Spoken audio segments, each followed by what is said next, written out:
Okay, hello. We're gonna do a airbrush maintenance video here.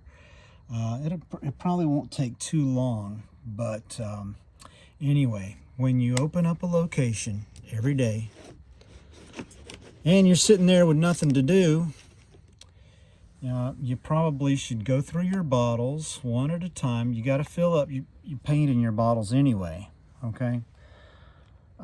Poke all your holes in your bottle and test them. But the first thing you should do, before you do any of that, you need to just grab a cleaner bottle. You know what? I need to put some cleaner in here right now. There's a tiny bit. Wait a minute. Okay. Anyway, take your cleaner bottle, take your airbrush, put the bottle on, spray cleaner through your airbrush. Okay. There we go. If the, well, that's part of troubleshooting. A lot of times you'll be working on a picture and coloring it. You need to know how to deal with problems because you're going to have problems with these airbrushes. First thing is you got to figure out what's wrong. If you're in the middle of a picture and you pick up a bottle and you're painting and it stops painting, first thing is you might be low on paint in your bottle. Okay, that's easy to fix. Just fill up your bottle, and when you do fill up your bottles, try not to fill it up too much because this paint will spill on your artwork. Okay, so fill it up maybe 2/3. Okay, to make sure it doesn't spill. Oh damn, I just spilled it. All right. Okay. We have a painting sequence we go by, but let's talk about maintenance here.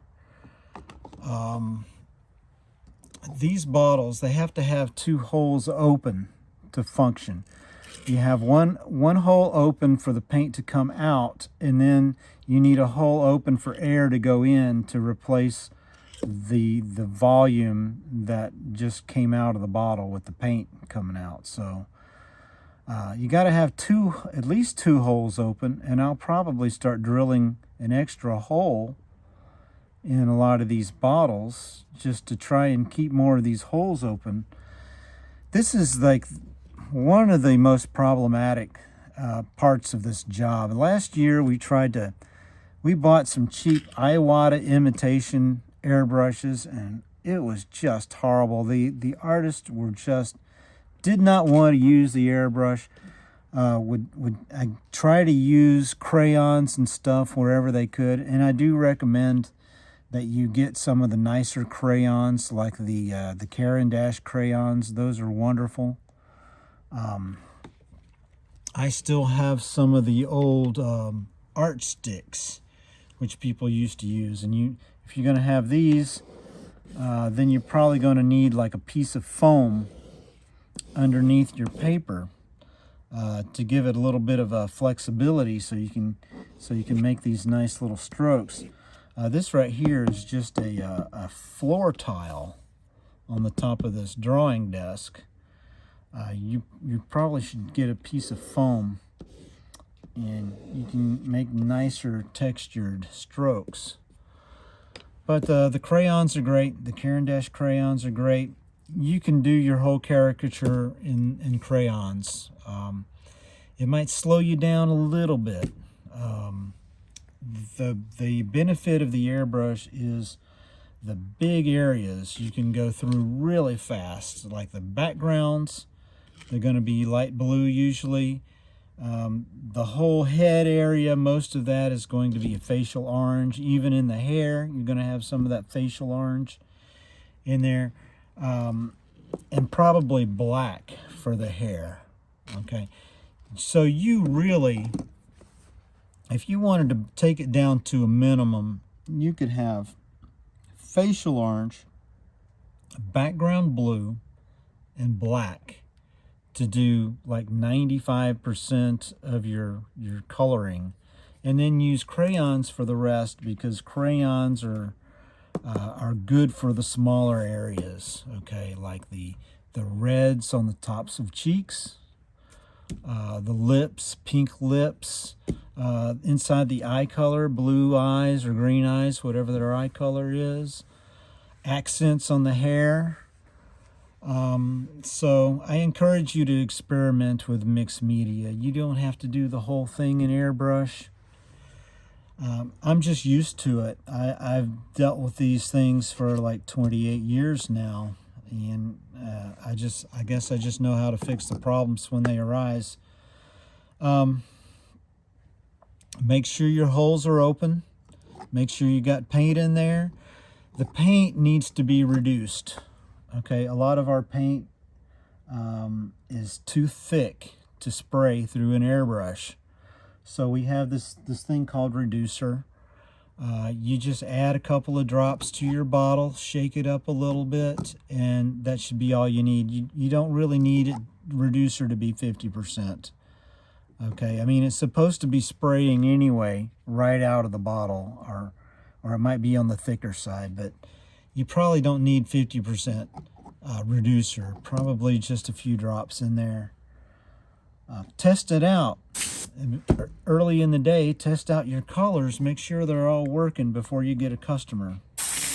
Okay? Now, here's another thing you should know. These airbrushes, when you switch from bottle to bottle, there's a little bit of paint left over inside the front of the airbrush, okay? So that's why we have these splash sheets on the side here. You can blast out that last bit of color before you change your bottle, okay, so you're not contaminating the next color when you start spraying. Okay, that's yellow. So that's just a good idea every morning when you get out on the location to go through one bottle at a time. Make sure you have your paints in there. Make sure both of your holes are open. Make sure you have reducer in your paint. For the thicker paints, they have different thicknesses to them. These background blue colors have always been have always worked very, very well. The ultramarine blue colors have always been terrible. Okay. You can make a substitute ultramarine with your teal blue plus a little purple. Those two colors, the teal and the purple, both flow very well all the time. And some of the ultramarine blue in the bottle is just, you don't even have to use that, okay? You can choose better colors for your bottles that spray better. We have a sequence that we use, a step-by-step process in our painting. You can use any sequence you want, but try not to use each bottle over and over again. You want to use them once and be done with it. Once and be done with it until you're finished with the whole drawing.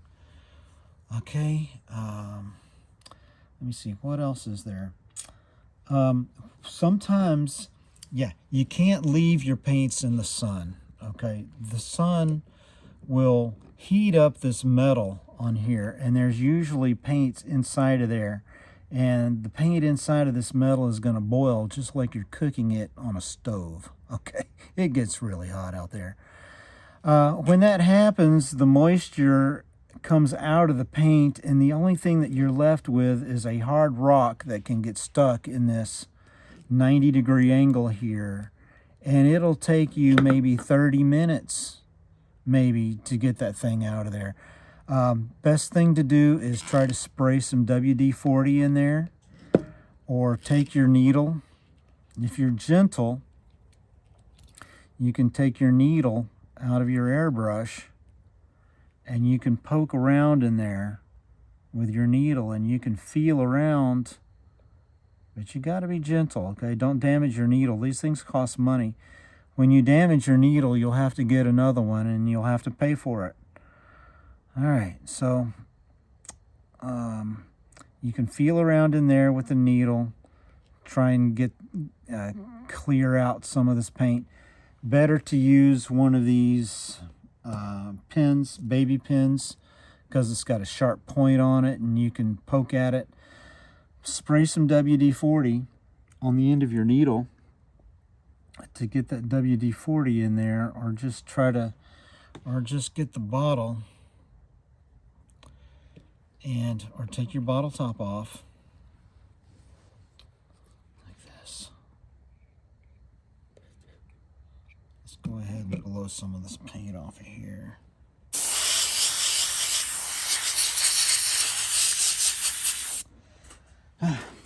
Take your WD-40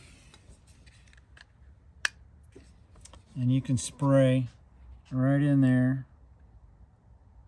Are you done? Almost.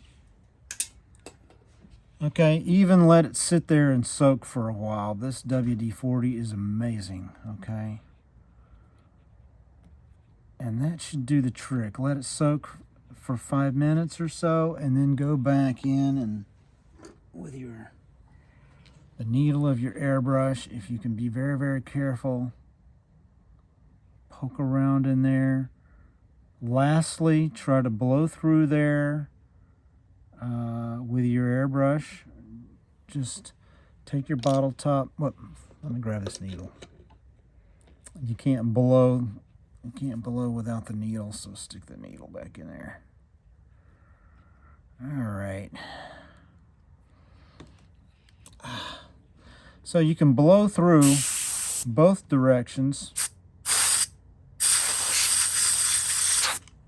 and you probably get the clog out that way.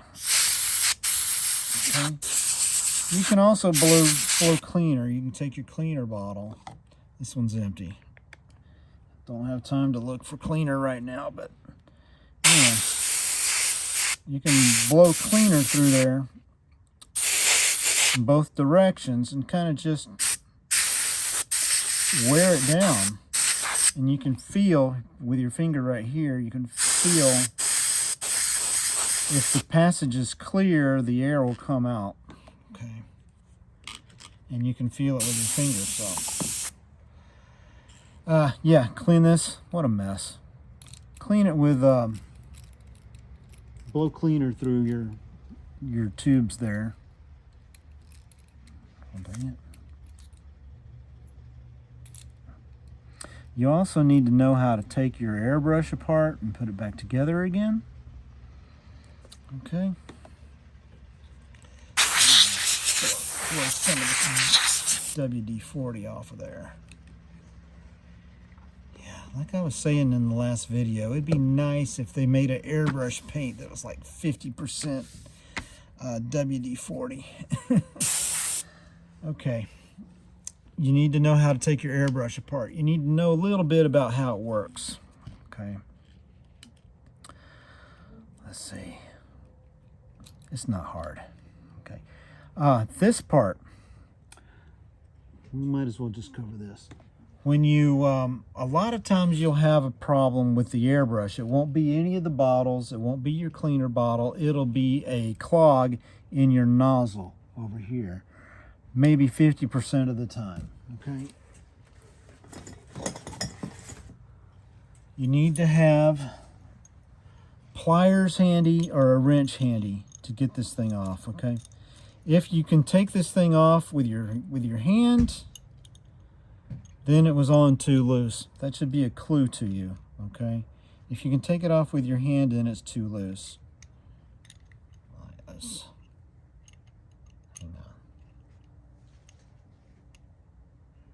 This thing should always be on a little tighter than what your hand can do. All right. Take this front part off. I don't know what you call that. But inside of here is the nozzle, okay? We called it the tip for many years, but that's kind of confusing.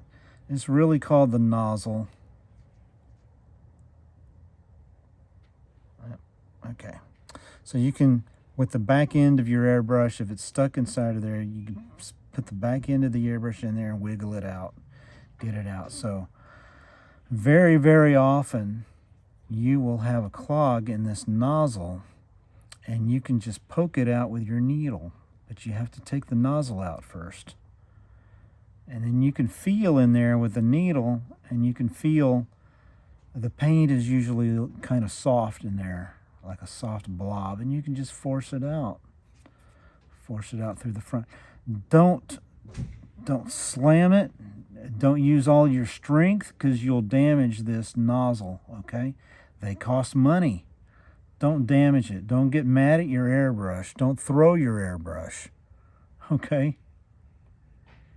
If you want to throw something, find something else to throw. Don't throw your airbrush. Don't throw your needle. Don't drop any of these pieces when you're working out at Broadway at the beach. It's so easy to lose some of these, like this nut right here. If you're on a bridge, don't drop any of these pieces, because they can go through the boards that are underneath you and into the lake. And then you have to buy another one, okay? Or ask me if I have one. So, especially these nozzles, those are expensive. That's probably the most expensive part. The nuts, you can order them separately from eBay or something. I don't know how much they cost. I don't think they're expensive. But you need this thing to make money. And if you lose a piece during the day, you're basically out of business, unless you want to do black and whites, or unless you can find somebody to fix it. Okay, so we're taking this thing apart. All right. Let's say we got that cleared up. When you put this back on, you need to use, well, first you need to put this nozzle in here.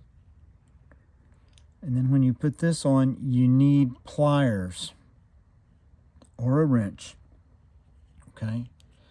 And when you tighten it, it needs to be on tighter than what your hand can do, okay? Just a little bit, okay?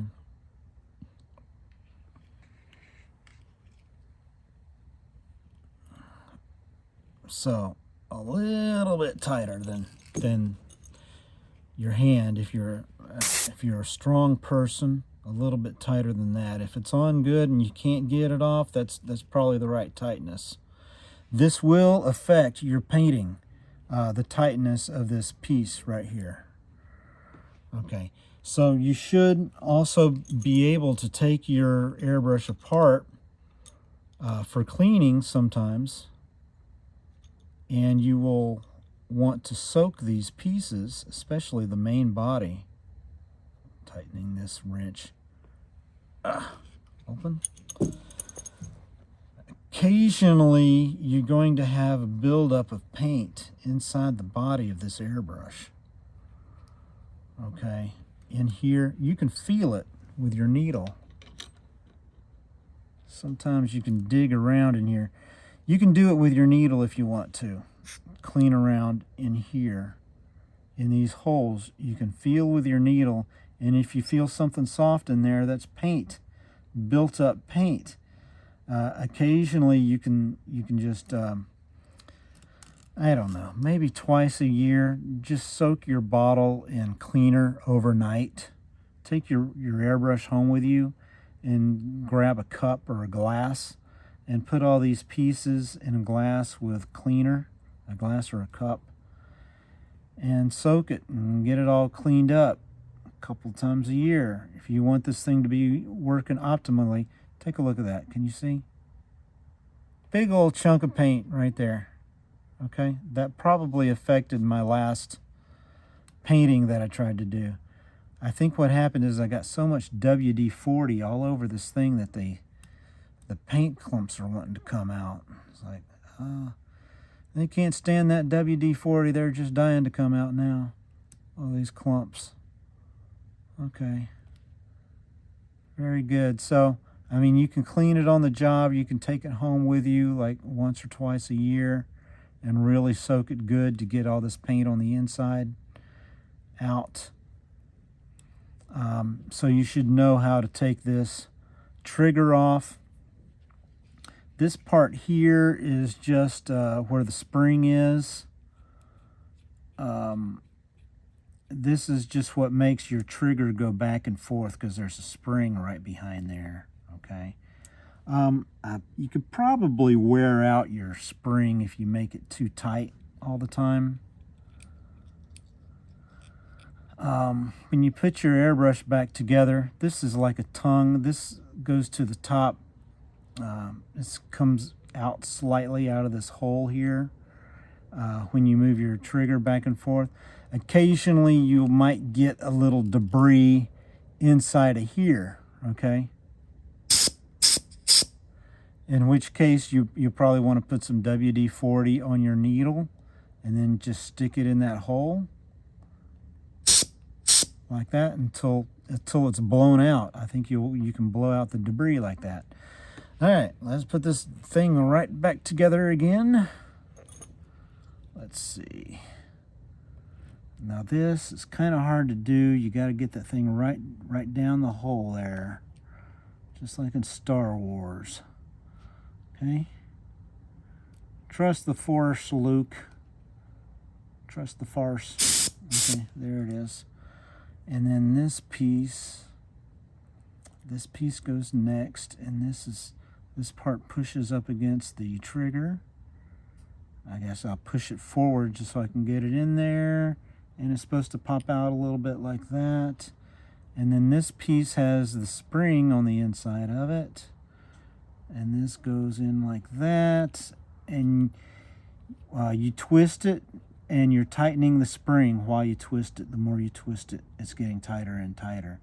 Don't always go all the way to the front with it, okay? You don't have to wear out your spring like that. You don't have to go all the way with it. Okay, now let's put this thing back on. This is the nozzle.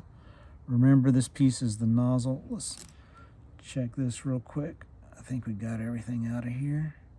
You can just feel around in there and feel if there's any paint debris in there. Okay, let's put the nozzle on. Be very careful not to drop it. And then this, whatever it's called, an end cap. I don't know what they call that. I need to learn my terminology. And when you put this end cap thing on, you tighten it with your fingers, but your fingers aren't strong enough. You need to go a little bit more with a tool. Okay. And just tighten that a little more than what your hand can do. Yeah. All right. And then you can put your needle in there, and now we need our nut before we go nuts. Okay, you put your nut on there. Make sure this needle is all the way to the front, because this needle is like your brakes.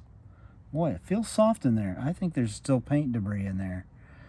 Okay, so this needle all the way to the front is your brakes. That's what stops the paint. Okay, and then blow cleaner through it, and you should be ready to go. So it does take a little maintenance for all of your paints and your airbrush, but if you know what you're doing, it'll make the job a lot easier. So anyway, happy painting, everybody.